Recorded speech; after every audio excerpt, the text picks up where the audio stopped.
ভেবে ভেবে আজকে আর ভিডিও করতে মনে ছিল না, এত খিদে পেয়েছে পেটে, বসে পড়েছি তাড়াতাড়ি করে।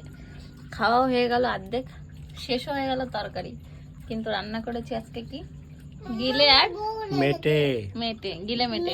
গিলে মেটে দারুণ হয়েছে খেতে, সত্যি। গিলে মেটে দারুণ হয়েছে। মুরগি গিলে মেটে অনেকদিন পরে খাওয়া হচ্ছে, কিন্তু যাই বলো না কোনো বন্ধু, আমার একটা ফেভারিট জিনিস আর কি। এই রুটি দিয়ে খেলে মাখা মাখা করে দারুণ লাগে খেতে। তো রুটি বানাবো ভাবছি, কি বানাবো, যার জন্য গিলে মেটে নিয়ে আসলাম ঝটপট করে। সামনেই দোকান আছে, বিক্রি করে, তো ওখান থেকে নিয়ে এসে রান্না করলাম ঝাল ঝাল করে, বেশ মজাই লাগছে রুটি দিয়ে খেতে। আচ্ছা, এগুলো কারা খায়? এগুলো ভাবছিলাম যে এগুলো কারা খায়? এই বিচি এগুলো কারা খায়? হ্যাঁ, তুমি রান্না করেছো না তুমি? হ্যাঁ? খাও, কেন? তুমি খাও তাই রান্না করেছি আমি।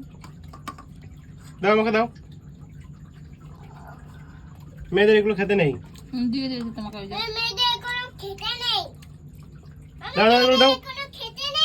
হ্যাঁ, ঠিক আছে, আমি খেলাম না। কেমন ওটা হয়েছে? হার্ড। আচ্ছা, ওটা হার্ড।